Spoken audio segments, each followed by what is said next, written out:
আমরা তো এতক্ষণ রাইবোজোম নিয়ে অনেক কিছু আলোচনা করলাম। রাইবোজোম নিয়ে পড়ার সময় একটা নাম আমরা কি দেখলাম বারবার ঘুরে ফিরে আসছে, সেটা হচ্ছে এন্ডোপ্লাজমিক রেটিকুলাম। আমরা কি পড়েছি রাইবোজোম পড়ার সময় যে অনেক এরকম রাইবোজোম রয়েছে যারা এন্ডোপ্লাজমিক রেটিকুলামের গায়ে আটকে থাকে, যাদেরকে বাউন্ড রাইবোজোম বলা হয়। তাহলে এই যে এন্ডোপ্লাজমিক রেটিকুলামের গায়ে রাইবোজোম আটকে রয়েছে এটা তো আমরা বুঝলাম। তাহলে এবার যেটা শিখতে হবে সেটা হচ্ছে এন্ডোপ্লাজমিক রেটিকুলাম কি। এন্ডোপ্লাজমিক রেটিকুলাম হচ্ছে একটা ডবল মেমব্রেন বাউন্ড অর্গানেল যেটা সেলের সাইটোসলের মধ্যে সাসপেন্ডেড অবস্থায় থাকে। ডবল মেমব্রেন বাউন্ড অর্গানেল যেটা সেলের মধ্যে, সেলের যে সাইটোসল রয়েছে তার মধ্যে সাসপেন্ডেড অবস্থায় থাকে। এবার এখানে একটা কথা আমি বলছি, কিন্তু ডবল মেমব্রেন বাউন্ড অর্গানেল তার মানে সেই অর্গানেলটাকে ঘিরে আমরা কি দেখবো, দুখানা মেমব্রেন রয়েছে। তাহলে প্রথম আমার যে প্রশ্নটা আসবে সেটা হচ্ছে এই এন্ডোপ্লাজমিক রেটিকুলাম কোন ধরনের সেলে আমরা দেখতে পাবো, প্রোক্যারিওটিক সেল নাকি ইউক্যারিওটিক সেল? দেখো, প্রোক্যারিওটিক সেল বলতে কোন ধরনের সেল, যার মধ্যে আমরা কোনো well defined membrane bound organelle দেখতে পাই না, যার মধ্যে আমরা কোনো মেমব্রেন বাউন্ড কোনো অর্গানেল আমরা দেখতে পাবো না, সেই ধরনের সেলকে আমরা কি বলি, প্রোক্যারিওটিক সেল। তাহলে এন্ডোপ্লাজমিক রেটিকুলাম আমি কি বললাম, ডবল মেমব্রেন বাউন্ড অর্গানেল। যেহেতু তারা মেমব্রেন দিয়ে ঘেরা রয়েছে তাই তাদেরকে আমরা ডেফিনেটলি তাদেরকে প্রোক্যারিওটিক সেলের মধ্যে দেখতে পাবো না। তাহলে আমরা কোথায় দেখতে পাবো, ইউক্যারিওটিক সেলের মধ্যে দেখতে পাবো। ইউক্যারিওটিক সেল কাদেরকে বলা হয়, যার মধ্যে আমরা মেমব্রেন বাউন্ড অর্গানেল দেখতে পাই, যার মধ্যে আমরা well defined membrane bound organelle দেখতে পাবো, তাই তো? তাহলে এন্ডোপ্লাজমিক রেটিকুলাম যেহেতু ডবল মেমব্রেন বাউন্ড অর্গানেল, তাহলে ডেফিনেটলি আমরা তাদেরকে ইউক্যারিওটিক সেলের মধ্যেই দেখতে পাবো, প্রোক্যারিওটিক সেলের মধ্যে দেখতে পাবো না। এবার প্ল্যান্ট সেল বলি বা অ্যানিমাল সেল বলি, এগুলো সব কি ইউক্যারিওটিক সেল। তাহলে ইউক্যারিওটিক সেলের মধ্যে অর্থাৎ প্ল্যান্ট সেল, অ্যানিমাল সেলের মধ্যে কিন্তু আমরা এন্ডোপ্লাজমিক রেটিকুলাম দেখতে পাবো। কিন্তু এখানে একটা এক্সেপশনের কথা আমি বলবো, সেটা হচ্ছে ইউক্যারিওটিক সেল হলেই যে এন্ডোপ্লাজমিক রেটিকুলাম থাকবে এই কথাটাও কিন্তু ঠিক না। এরকম কিছু সেল আছে যারা ইউক্যারিওটিক সেল কিন্তু তার মধ্যে এন্ডোপ্লাজমিক রেটিকুলাম নেই। যেমন আমরা যদি আরবিসি বলি, রেড ব্লাড কর্পাসেলস, আমরা যদি স্পারমাটোজোয়া বলি, এই রেড ব্লাড কর্পাসেল, স্পারমাটোজোয়া, এদের মধ্যে কিন্তু কোনো এন্ডোপ্লাজমিক রেটিকুলাম থাকে না। ঠিক আছে? আচ্ছা, এবার এই এন্ডোপ্লাজমিক রেটিকুলাম অ্যাকচুয়ালি হয় কেমন? এন্ডোপ্লাজমিক রেটিকুলামকে আমার যদি ছবি আঁকতে হয়, আমরা দেখবো যে একটা সিরিজ অফ ফ্ল্যাটেন্ড স্যাকস দেখতে পাবো যারা নাকি নিজেদের মধ্যে ইন্টারকানেক্টেড, এবং তারপরে আমরা দেখবো সিরিজ অফ টিউবুলার স্ট্রাকচার রয়েছে যারা নাকি নিজেদের মধ্যে ইন্টারকানেক্টেড। এই পুরোটা নিয়ে হচ্ছে এন্ডোপ্লাজমিক রেটিকুলাম। আমি ছবিটা আঁকলে জিনিসটা পরিষ্কার হবে। স্যাক মানে কি, থলে। এই যে আমরা এগুলো কি দেখছি, থলের মতো কিছু স্ট্রাকচার দেখতে পাচ্ছি, তাই তো? থলের মতো কিছু স্ট্রাকচার আমরা দেখতে পাচ্ছি।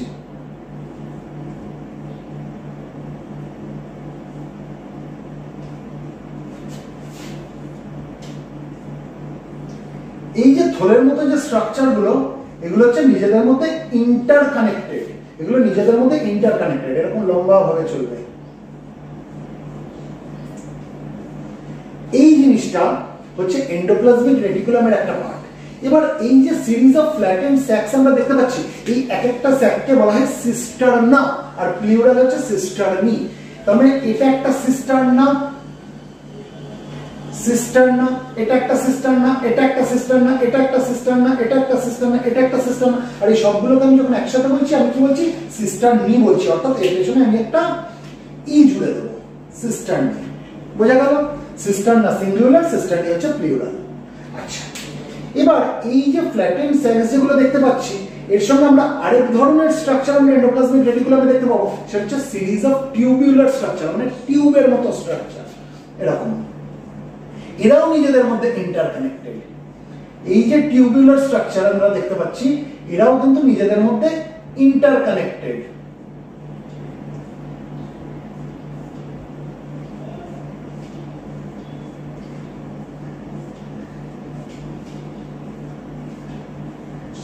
বোঝাতে পারলাম? তাহলে এন্ডোপ্লাজমিক রেটিকুলামের আমরা দু রকমের জিনিস আমরা দেখলাম যে তার মধ্যে রয়েছে। একরকম দেখলাম সিরিজ অফ ফ্ল্যাটেন্ড স্যাকস, তারপরে দেখছি সিরিজ অফ টিউবুলার স্ট্রাকচার। এই যে সিরিজ অফ ফ্ল্যাটেন্ড স্যাকস যেগুলো দেখতে পাচ্ছি, এদের মধ্যে না আমরা দেখবো যে রাইবোজোমস গুলো, এই যে আমরা যখন বাউন্ড রাইবোজোম পড়েছিলাম, যে রাইবোজোম যেগুলো এন্ডোপ্লাজমিক রেটিকুলামের গায়ে আটকে থাকে, এইটা হচ্ছে সেই জায়গা যেখানে রাইবোজোম গুলো আটকে থাকে। তার মানে রাইবোজোম গুলো এর গায়ে কি হয়ে রয়েছে, এরকম করে আটকে রয়েছে, এরকম করে আটকে রয়েছে।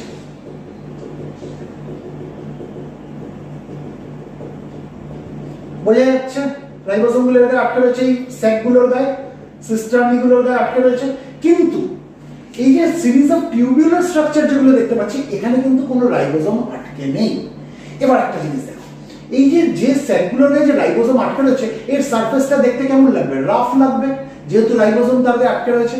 ধরো একটা পিচের রাস্তা দিয়ে তুমি যাচ্ছ, দেখছো রাস্তার মধ্যে খোয়াগুলোকে এরকম করে গাঁথা রয়েছে, রাস্তার মধ্যে খোয়াগুলোকে গাঁথা, তাহলে রাস্তাটার অ্যাপিয়ারেন্সটা কেমন হবে? রাফ হবে।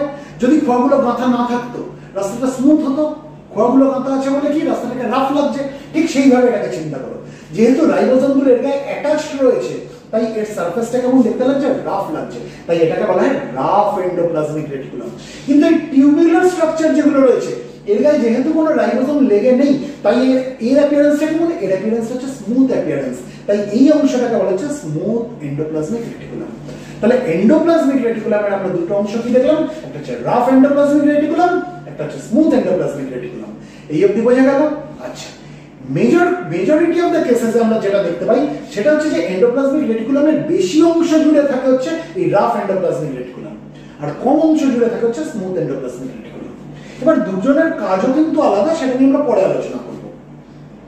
এখানে একটা জিনিস আমি বলে রাখি, এই যে রাফ এন্ডোপ্লাজমিক রেটিকুলাম যেটা রয়েছে, এটা নিউক্লিয়াসের কাছাকাছি রয়েছে। মানে এটা যদি নিউক্লিয়াস হয়, এটা ধরো সেল, এটা যদি নিউক্লিয়াস হয়, এই রাফ এন্ডোপ্লাজমিক রেটিকুলাম কার কাছে রয়েছে? নিউক্লিয়াসের কাছে রয়েছে। ঠিক আছে, এরপরে স্মুথ এন্ডোপ্লাজমিক রেটিকুলামটা কিন্তু নিউক্লিয়াসের কাছে আমরা পাবো না। রাফ এন্ডোপ্লাজমিক রেটিকুলামটা নিউক্লিয়াসের কাছে রয়েছে। Rough endoplasmic reticulum lies adjacent to nucleus. শুধু তাই না, রাফ এন্ডোপ্লাজমিক রেটিকুলামের যে মেমব্রেনটা, সেটাও কিন্তু নিউক্লিয়ার মেমব্রেনের সঙ্গে কন্টিনিউয়াস, একসাথে। মানে the membrane of rough endoplasmic reticulum is continuous with nuclear membrane. Nucleus কে ঘিরে নিউক্লিয়ার মেমব্রেন থাকে আমরা জানি। এই নিউক্লিয়ার মেমব্রেনের সাথে রাফ এন্ডোপ্লাজমিক রেটিকুলামের মেমব্রেনটা কন্টিনিউয়াস। এই রাফ এন্ডোপ্লাজমিক রেটিকুলাম তার মানে নিউক্লিয়াসের সঙ্গে লেগে রয়েছে, অ্যাডজাসেন্ট রয়েছে। এই অবধি আমরা বুঝলাম। আচ্ছা, এবার এই রাফ এন্ডোপ্লাজমিক রেটিকুলাম তো মোটামুটি একটা ছবি আমাদের কাছে পরিষ্কার হলো। এবার এই রাফ এন্ডোপ্লাজমিক রেটিকুলামের কাজ কি? দেখো, যখন আমরা রাইবোসোম নিয়ে পড়েছিলাম, আমরা কি পড়েছিলাম? রাইবোসোমের কাজ কি? প্রোটিন সিনথেসিস করা। যখন সেটা ফ্রিলি সাইটোসলের মধ্যে সাসপেন্ডেড রয়েছে, তখনও তারা প্রোটিন সিনথেসিস করে। আবার যখন তারা এই এন্ডোপ্লাজমিক রেটিকুলামের গায়ে আটকে রয়েছে, অর্থাৎ বাউন্ড রাইবোসোম যেগুলো, তাদের কাজও প্রোটিন সিনথেসিস করা। ফ্রি রাইবোসোম যেগুলো, সেগুলো তার প্রোটিনটাকে কি করছে? সাইটোসলের মধ্যে রিলিজ করে দিচ্ছে। কিন্তু যেগুলো বাউন্ড রাইবোসোম, যেগুলো এন্ডোপ্লাজমিক রেটিকুলামের গায়ে লেগে রয়েছে, তারা যে প্রোটিনটা সিনথেসিস করছে, তারা কি করছে? সেই প্রোটিনটাকে এন্ডোপ্লাজমিক রেটিকুলামের লিউমেনের মধ্যে ঢুকিয়ে দিচ্ছে। বোঝাতে পারলাম? আচ্ছা, এবার প্রোটিন তো রাফ এন্ডোপ্লাজমিক রেটিকুলামের লিউমেনের মধ্যে পাঠিয়ে দিল রাইবোসোম। এবার প্রোটিনটার কি হবে? এই রাফ এন্ডোপ্লাজমিক রেটিকুলামের মধ্যে প্রোটিনটা ফোল্ড হবে, সেটার ফার্দার মডিফিকেশন হবে। অর্থাৎ প্রোটিনটা ফোল্ড হবে, মডিফিকেশন হবে কোথায়? এই রাফ এন্ডোপ্লাজমিক রেটিকুলামের মধ্যে। এবার এই এন্ডোপ্লাজমিক রেটিকুলামের মধ্যে যে প্রোটিন পাওয়া গেল, তার কিছুটা প্রোটিন থেকে যাবে এই এন্ডোপ্লাজমিক রেটিকুলামের মধ্যে, আর কিছুটা প্রোটিন ট্রান্সপোর্টেড হয়ে যাবে গলজি অ্যাপারেটাসে। ঠিক আছে, তার মানে যদি এখানে গলজি অ্যাপারেটাস থাকে, এই গলজি অ্যাপারেটাসের মধ্যে কি হয়ে যাবে? এই রাফ এন্ডোপ্লাজমিক রেটিকুলামের মধ্যে যে প্রোটিনগুলো ফোল্ড হয়ে মডিফাই হয়েছিল, সেগুলো ফার্দার চলে আসবে গলজি অ্যাপারেটাসে। কেন? যাতে এগুলো ফার্দার প্রসেসড হতে পারে। ফার্দার প্রসেসিং এর জন্য এই রাফ এন্ডোপ্লাজমিক রেটিকুলামের প্রোটিনগুলো কোথায় চলে আসবে? গলজি অ্যাপারেটাসে চলে আসবে। গলজি অ্যাপারেটাস নিয়ে আমরা যখন পড়বো, তখন এটা নিয়ে আমরা ডিটেইলস আলোচনা করব। এই অবধি আমরা বুঝলাম। আচ্ছা, তাহলে রাফ এন্ডোপ্লাজমিক রেটিকুলামের একটা মেজর কাজ আমরা কি জানলাম? দে ফোল্ড এন্ড মডিফাই প্রোটিনস। কোন প্রোটিনগুলোকে ফোল্ড করে মডিফাই করছে? যেগুলো রাইবোসোম তৈরি করে তার লিউমেনের মধ্যে পাঠিয়ে দিয়েছিল। ঠিক আছে, আচ্ছা, এর পাশাপাশি রাফ এন্ডোপ্লাজমিক রেটিকুলামের আরেকটা কাজ হচ্ছে, এরা লাইসোজোমের এনজাইম তৈরি করে। দে প্রডিউস লাইসোজোমাল এনজাইম। লাইসোজোমের মধ্যে যে এনজাইম থাকে, সেই এনজাইমও এই রাফ এন্ডোপ্লাজমিক রেটিকুলাম তৈরি করে। তাহলে আমাকে যদি কেউ প্রশ্ন করে রাফ এন্ডোপ্লাজমিক রেটিকুলামের দুটো কাজ বলো, আমি দুটো কাজ কি বলবো? প্রথম যেটা বলবো সেটা হচ্ছে রাফ এন্ডোপ্লাজমিক রেটিকুলাম প্রোটিনকে ফোল্ড করে এবং মডিফাই করে। কোন প্রোটিনকে ফোল্ড করে এবং মডিফাই করে? যে প্রোটিন রাইবোসোম, বাউন্ড রাইবোসোম তৈরি করে রাফ এন্ডোপ্লাজমিক রেটিকুলামের মধ্যে পাঠিয়ে দিয়েছে, সেই প্রোটিনগুলোকে ফোল্ড করবে এবং মডিফাই করবে। এক নম্বর কাজ। দ্বিতীয় কাজ কি রাফ এন্ডোপ্লাজমিক রেটিকুলামের? দে প্রডিউস লাইসোজোমাল এনজাইমস। তারা লাইসোজোমের জন্য তারা এনজাইম তৈরি করে। ঠিক আছে, এবার লাইসোজোমের কি এনজাইম থাকে, তার কাজ কি, আমরা যখন লাইসোজোম নিয়ে পড়বো তখন আমরা আলোচনা করবো। এই অবধি আমাদের কাছে পরিষ্কার হয়ে গেল। এবার আসছে smooth endoplasmic reticulum. Rough endoplasmic reticulum এবং স্মুথ এন্ডোপ্লাজমিক রেটিকুলাম, এদের দুজনের কাজ কিন্তু আলাদা। রাফ এন্ডোপ্লাজমিক রেটিকুলামের কাজ কি দেখলাম? প্রোটিনের সঙ্গে সম্বন্ধ হয়ে যায়, প্রোটিনকে ফোল্ড করবে, প্রোটিনকে মডিফাই করবে, এটা হচ্ছে রাফ এন্ডোপ্লাজমিক রেটিকুলামের কাজ। স্মুথ এন্ডোপ্লাজমিক রেটিকুলামের কাজ কি? এরা লিপিডস তৈরি করবে। They are responsible for the synthesis of lipids. এবার লিপিডস কি হতে পারে? সেটা কোলেস্টেরল হতে পারে, সেটা ফসফোলিপিডস হতে পারে। এবার এই লিপিডস গুলো কিন্তু গলজি অ্যাপারেটাসে ট্রান্সপোর্টেড হয়ে যাবে। ঠিক আছে, এই অবধি আমরা বুঝলাম। আচ্ছা, এবার এমন কিছু কিছু সেল আছে, যেমন উদাহরণ যদি বলতে হয় অ্যাড্রিনাল গ্ল্যান্ডস এর মধ্যে যে সেল আমরা পাই, তারা কি করে? এই যে কোলেস্টেরল, এই কোলেস্টেরল থেকে তারা স্টেরয়েড হরমোন তৈরি করবে। ঠিক আছে, তাহলে স্মুথ এন্ডোপ্লাজমিক রেটিকুলামের কাজ বলতে গেলে আমরা কি বলবো? প্রথম কাজ আমরা কি বলবো? এরা লিপিডস তৈরি করে। They are responsible for the synthesis of lipids including cholesterol and phospholipids. এবং কিছু কিছু সেলে আমরা দেখতে পাবো যে এই কোলেস্টেরল থেকে স্টেরয়েড হরমোন তৈরি করার জন্য কিন্তু এই স্মুথ এন্ডোপ্লাজমিক রেটিকুলাম রেসপন্সিবল। কোন ধরনের সেলে? উদাহরণ দিতে গেলে অ্যাড্রিনাল গ্ল্যান্ডস এর মধ্যে যে সেল থাকে, অ্যাড্রিনাল গ্ল্যান্ডস এর সেলগুলো। বোঝাতে পারলাম? তাহলে রাফ এন্ডোপ্লাজমিক রেটিকুলামের কাজ আমাদের কাছে পরিষ্কার, স্মুথ এন্ডোপ্লাজমিক রেটিকুলামের কাজ আমাদের কাছে পরিষ্কার। আরেকবার ছোট করে রিভিশন দিয়ে দিচ্ছি because this is very important. Rough endoplasmic রেটিকুলামের কাজ কি? বাউন্ড রাইবোসোমগুলো যে প্রোটিন তৈরি করে রাফ এন্ডোপ্লাজমিক রেটিকুলামের মধ্যে ঢুকিয়ে দিয়েছিল, সেই প্রোটিনগুলোর ফার্দার মডিফিকেশন, ফোল্ডিং কোথায় হবে? রাফ এন্ডোপ্লাজমিক রেটিকুলামে হবে, একটা কাজ। দ্বিতীয় কাজ হচ্ছে রাফ এন্ডোপ্লাজমিক রেটিকুলাম কি করবে? লাইসোসোমাল এনজাইমস তৈরি করবে। ব্যাস, এইটুকুনি তোমাদের জানলে যথেষ্ট। স্মুথ এন্ডোপ্লাজমিক রেটিকুলামের কাজ কি? ছোট্ট একটা কথায় উত্তর দেবে। কি উত্তর? এরা লিপিড সিনথেসিস করে ইনক্লুডিং কোলেস্টেরল এন্ড ফসফোলিপিডস। কোন ধরনের লিপিড তৈরি করে? কোলেস্টেরল এবং ফসফোলিপিডস এর মতো লিপিড সিনথেসিস করা হচ্ছে এই স্মুথ এন্ডোপ্লাজমিক রেটিকুলামের কাজ। এইটুকুনি উত্তর দিলে যথেষ্ট। যদি আরেকটু বলতে চাও তাহলে কি বলবে? আবার কিছু কিছু সেল আছে যেখানে আমরা দেখবো এই কোলেস্টেরল থেকে স্টেরয়েড হরমোন তৈরি করতেও এই স্মুথ এন্ডোপ্লাজমিক রেটিকুলাম কিন্তু সাহায্য করে। উদাহরণ কিছু কিছু সেল বললাম। কোন ধরনের সেল? অ্যাড্রিনাল গ্ল্যান্ডস এর সেল। এটা আমাদের একটা উদাহরণ হয়ে গেল। তাহলে আমরা কাজটা বুঝলাম। এবার একটা ইম্পর্টেন্ট আলোচনায় আসি, সেটা হচ্ছে রাফ এন্ডোপ্লাজমিক রেটিকুলাম যেটা রয়েছে, এখানে তো প্রোটিনের ফোল্ডিং, মডিফিকেশন সব হলো। এবার সেই প্রোটিনগুলো গলজি অ্যাপারেটাসে আসবে কি করে? এন্ডোপ্লাজমিক রেটিকুলাম আর গলজি অ্যাপারেটাস তো নিজেদের মধ্যে কোনো মেমব্রেন দ্বারা কানেক্টেড নেই, তাদের মধ্যে তো কোনো কমন মেমব্রেন নেই। তাহলে আসবে কি করে? আসবে হচ্ছে ভেসিকেলস এর মাধ্যমে। কিছু ট্রান্সপোর্ট ভেসিকেলস আছে, তাদের মাধ্যমে এই প্রোটিনগুলো চলে আসবে এন্ডোপ্লাজমিক রেটিকুলাম থেকে গলজি অ্যাপারেটাসে। লিপিডসও কিন্তু এই ট্রান্সপোর্ট ভেসিকেলস এর মাধ্যমেই আসবে। ঠিক আছে, লিপিডসও এই ট্রান্সপোর্ট ভেসিকেলস এর মাধ্যমে এন্ডোপ্লাজমিক রেটিকুলাম থেকে গলজি অ্যাপারেটাসে আসবে।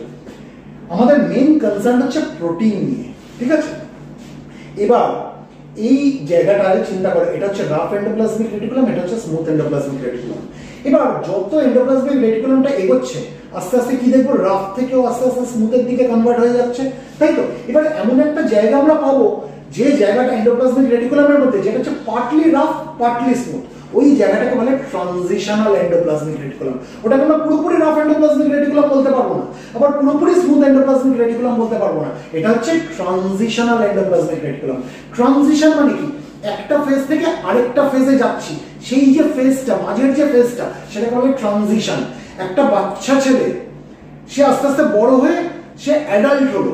এবার এমন একটা ফেজ আসবে, ট্রানজিশন ফেজ, তাকে আমি পুরো বাচ্চাও বলতে পারবো না, তাকে আমি পুরো বড়ও বলতে পারবো না। সে বাচ্চা থেকে বড় হওয়ার যে মাঝামাঝি যে জায়গাটা, সেটাকে বলা হচ্ছে ট্রানজিশনাল ফেজ সেই মানুষটা, তাই তো? ঠিক সেরকম রাফ এন্ডোপ্লাজমিক রেটিকুলাম, এদিকে প্রচুর রাফ, সেই রাফনেসটা আস্তে আস্তে কমছে, কমতে কমতে কমতে কমতে আস্তে আস্তে স্মুথ হওয়া শুরু হয়েছে, হতে হতে সে পুরোটা স্মুথ হয়ে গেল। এই যে জায়গাটা যেখানে পার্টলি রাফ আর পার্টলি স্মুথ, ওই জায়গাটাকে বলে ট্রানজিশনাল এন্ডোপ্লাজমিক রেটিকুলাম। ঠিক আছে, এই ট্রানজিশনাল এন্ডোপ্লাজমিক রেটিকুলামের কাছে এটা কি? আমি যদি বোর্ডটাকে পুরোটা সেল ধরি, এখানটা কি রয়েছে? এখানে নিউক্লিয়াস রয়েছে, যার মেমব্রেনের সঙ্গে এই এন্ডোপ্লাজমিক রেটিকুলামের, মানে রাফ এন্ডোপ্লাজমিক রেটিকুলামের মেমব্রেনটা একসাথে মিলে রয়েছে, তাই তো?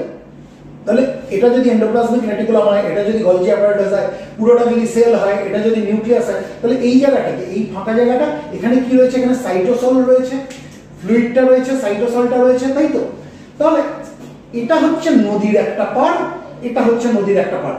এন্ডোপ্লাজমিক রেটিকুলাম হচ্ছে নদীর একদিক, গলজি অ্যাপারেটাস হচ্ছে নদীর একদিক, মাঝখান দিয়ে নদী বয়ে যাচ্ছে। কিসের নদী? সাইটোসলের নদী বয়ে যাচ্ছে। তাহলে যদি এন্ডোপ্লাজমিক রেটিকুলাম থেকে প্রোটিনকে গলজি অ্যাপারেটাসে আসতে হয়, তাহলে কিসের মাধ্যমে আসতে হবে? কিছু নৌকোর মাধ্যমে আসতে হবে, যে নৌকো এন্ডোপ্লাজমিক রেটিকুলাম থেকে প্রোটিনগুলোকে বয়ে গলজি অ্যাপারেটাসে নিয়ে আসবে। এই নৌকোগুলো কিচ্ছু না, এই নৌকোগুলো হচ্ছে ট্রান্সপোর্ট ভেসিকলস। বোঝাতে পারলাম? তাহলে এই সাইটোসলের এখানে আমরা কি দেখবো? ঠিক যে জায়গাটা ট্রানজিশনাল এন্ডোপ্লাজমিক রেটিকুলাম রয়েছে, জেনে রেখে দাও, যে জায়গাটা ট্রানজিশনাল এন্ডোপ্লাজমিক রেটিকুলাম, মানে যাকে আমরা না তো পুরো রাফ এন্ডোপ্লাজমিক রেটিকুলাম বলবো, না তো পুরো স্মুথ এন্ডোপ্লাজমিক রেটিকুলাম বলবো, পার্টলি রাফ পার্টলি স্মুথ। এখানে আমরা কিছু ভেসিকলস দেখতে পাবো। আমি অন্য রং দিয়ে করি তাহলে জিনিসটা ক্লিয়ার হবে। এখানে আমরা কিছু সাইটোসলের মধ্যে কিছু ভেসিকলস দেখতে পাবো। এই ভেসিকলস গুলোকে বলা হয় ট্রান্সপোর্ট ভেসিকলস, মেমব্রেন বাউন্ড ট্রান্সপোর্ট ভেসিকলস। ছেড়ে দাও, কত ডিটেইলসে যাও দরকার, ট্রান্সপোর্ট ভেসিকলস দেখতে পাবো। এরা কি করবে? এরা এই প্রোটিনগুলোকে কালেক্ট করে নেবে এন্ডোপ্লাজমিক রেটিকুলাম থেকে, নিয়ে এই প্রোটিনগুলোকে কোথায় নিয়ে চলে আসবে? গলজি অ্যাপারেটাসে নিয়ে আসবে। এবার গলজি অ্যাপারেটাসে আসার পরে প্রোটিনগুলো ফার্দার প্রসেসড হবে, তারপরে তাকে শর্ট করা হবে, বা শর্ট করা হবে মানে আলাদা আলাদা করা হবে। এই প্রোটিন এই কাজে লাগবে, আলাদা করে দাও, এই প্রোটিন এই কাজে লাগবে, আলাদা করে দাও, এই প্রোটিন এই কাজে লাগবে, আলাদা করে দাও। এই যে শর্টিং অফ প্রোটিন, সেটা কোথায় হবে? গলজি অ্যাপারেটাসে হবে। তাহলে যখন গলজি অ্যাপারেটাসে এই প্রোটিনগুলো এন্ডোপ্লাজমিক রেটিকুলাম থেকে পৌঁছালো, এখানে কি হবে? This proteins are further processed and sorted. তারপরে সেই প্রোটিনগুলো হয় কিছু প্রোটিন চলে যাবে লাইসোজোমে, নয় কিছু প্রোটিন চলে যাবে প্লাজমা মেমব্রেনে, কিছু প্রোটিন সেলের বাইরে সিক্রেটেড হয়ে যাবে। সেটা হচ্ছে গলজি অ্যাপারেটাসের কাজ। যখন আমরা গলজি অ্যাপারেটাস নিয়ে পড়বো তখন পড়বো। আপাতত আমরা কি জানলাম? বাউন্ড রাইবোসোম যে প্রোটিনগুলো তৈরি করলো, সেই প্রোটিনগুলো কোথায় চলে আসলো? রাফ এন্ডোপ্লাজমিক রেটিকুলামের মধ্যে, তাই তো? রাফ এন্ডোপ্লাজমিক রেটিকুলামের লিউমেনের মধ্যে। এবার সেখানে এসে সেই প্রোটিনগুলো কি হলো? ফার্দার তার ফোল্ডিং হলো এবং মডিফিকেশন হলো। সেই প্রোটিনগুলো আলটিমেটলি পৌঁছে গেল কোথায়? গলজি অ্যাপারেটাসে। কেন? সেগুলো ফার্দার প্রসেসিং এর জন্য এবং তাদের শর্টিং করার জন্য। তাহলে এই অবধি কিন্তু আমরা গলজি অ্যাপারেটাস নিয়ে পরে পড়বো। এন্ডোপ্লাজমিক রেটিকুলামের কিন্তু মোটামুটি কনসেপ্ট আমাদের কাছে পরিষ্কার হয়ে গেল। ছোট্ট করে একটা জিনিস বলে দিই মনে রাখার জন্য, এতক্ষণের আলোচনায় ভুলে যেতে পারো। এন্ডোপ্লাজমিক রেটিকুলাম কোন ধরনের ইউক্যারিওটিক সেলে পাওয়া যায় না? দুটো এক্সাম্পল, একটা হচ্ছে রেড ব্লাড কর্পাসেলস, একটা হচ্ছে স্পারমাটোজোয়া। রেড ব্লাড কর্পাসেলস আমরা কোন এন্ডোপ্লাজমিক রেটিকুলাম দেখতে পাবো না, স্পারমাটোজোয়ার মধ্যে আমরা কোন এন্ডোপ্লাজমিক রেটিকুলাম দেখতে পাবো না। এই অবধি আমাদের কাছে তাহলে কিন্তু কনসেপ্টটা ক্লিয়ার হয়ে গেল।